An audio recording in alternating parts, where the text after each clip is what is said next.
আসসালামু আলাইকুম। এটি হচ্ছে আমার ছাদ বাগান। আলহামদুলিল্লাহ অনেক ভালো সবজি এসে শুরু করেছে। আসলে ছাদ বাগান কেন করবেন? ছাদ বাগান করলে একে তো হচ্ছে আপনার ছাদের সৌন্দর্য বৃদ্ধি পাবে, পাশাপাশি পরিবারের সবজির চাহিদাটা পূরণ হবে।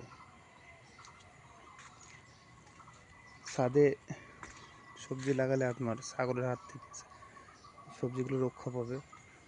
দেখুন, বেশ সুন্দর সবজি এসেছে।